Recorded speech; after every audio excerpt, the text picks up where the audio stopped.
Hello दोस्तों, कैसे हो आप सब। उम्मीद करता हूँ आप सब ठीक होंगे। तो आज हम लोग इस वीडियो में बात करेंगे ईपीएस 95 पेंशन बढ़ोतरी और डीए की पूरी जानकारी, साथ में 2026 की लेटेस्ट अपडेट। तो आपको बता दें कि ये अप्लाई पेंशन स्कीम 1995 यानी ईपीएस 95 के बारे में, ये स्कीम लाखों प्राइवेट सेक्टर के रिटायर्ड कर्मचारियों के लिए लाइफलाइन है। लेकिन पिछले कई सालों से पेंशनधारक न्यूनतम पेंशन बढ़ोतरी और डीएनएस अलाउंस यानी कि डीए की मांग कर रहे हैं। आज तारीख 5 जनवरी 2026 है और हम देखेंगे कि अभी तक क्या तय हुआ है और क्या उम्मीद है और क्यों ये इतना महत्वपूर्ण है।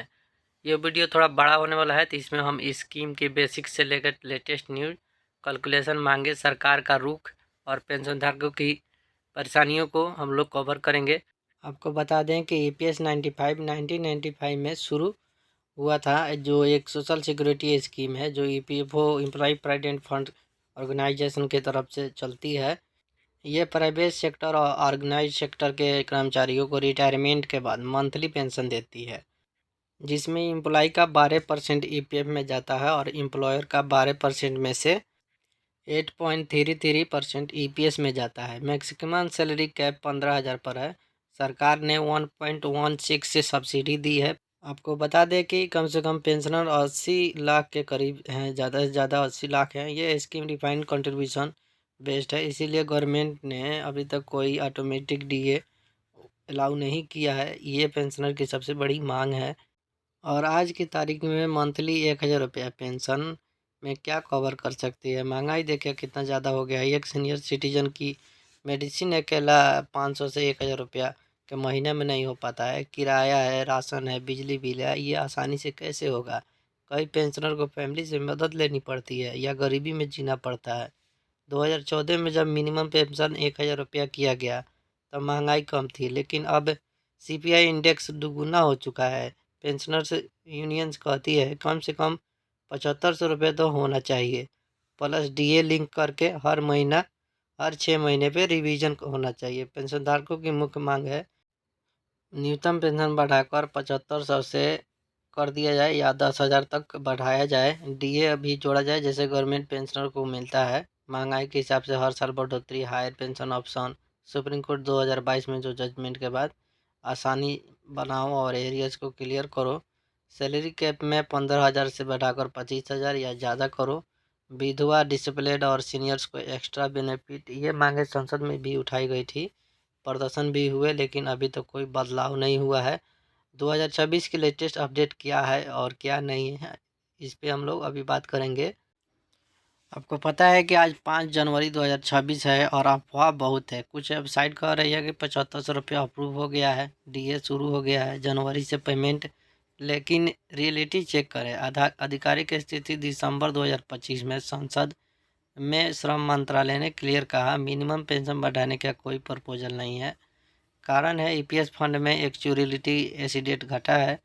बड़ा हाइक बिना एक्स्ट्रा फंडिंग जैसे कंट्रीब्यूशन या गवर्नमेंट सब्सिडी के सस्टेनेबल नहीं है। डीए पर भी ईपीएस डिफाइंड कंट्रीब्यूशन है, इसलिए डीए नहीं प्लान किया जा रहा है। कुछ पॉजिटिव हायर पेंशन केस में ईपीएफओ एरियर्स क्लियर कर रहा है। सुप्रीम कोर्ट को ये वर्किंग डेट के बाद कई पेंशनर के रिवाइज्ड पीपीओ मिल रहे हैं। अब हम आपको रियलिटी बताएंगे। कई ब्लॉग साइट्स जैसे कुछ न्यूज़ पोर्टल 7,500 रुपया या 8500 की हेडलाइंस दे रही है, लेकिन ये सब अफवाह है। ये सब अभी नोटिफिकेशन नहीं आया है ईपीएफओ या मिनिस्ट्री से।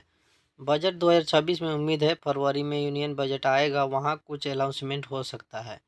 पार्लियामेंट्री पैनल ने भी रिव्यू रिपोर्ट मांगी है। संक्षेप में अभी तक कोई बढ़ोतरी नहीं हुई है, बाकी उम्मीद बाकी है, लेकिन गवर्नमेंट फंड की टेंशन बता रही है।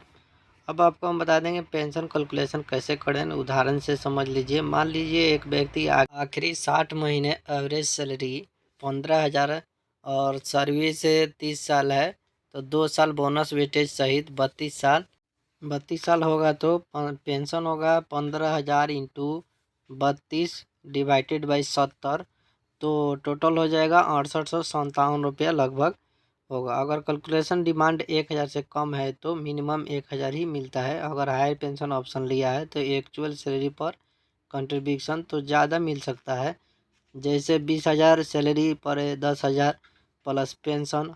और डीए होता है तो हर महीने में 5 से 10% बढ़ोतरी होती है, जैसे गवर्नमेंट नियम में है। तो आपको बता दें कि कई पेंशनर कहते हैं हमने जीवन भर फैक्ट्री में मेहनत की, अब दवाई के पैसे नहीं हैं। विधवाएं और डिसेबल्ड सबसे ज़्यादा प्रभावित हैं। यूनियंस प्रदर्शन कर रही है, कोर्ट केस लड़ रही है। सुप्रीम कोर्ट ने हायर पेंशन को सपोर्ट किया, जो एक बड़ी जीत थी। ईपीएस 95 पेंशन बढ़ोतरी और डीए एक बड़ा मुद्दा है। लाखों सीनियर्स की ज़िंदगी इसमें जुड़ी है।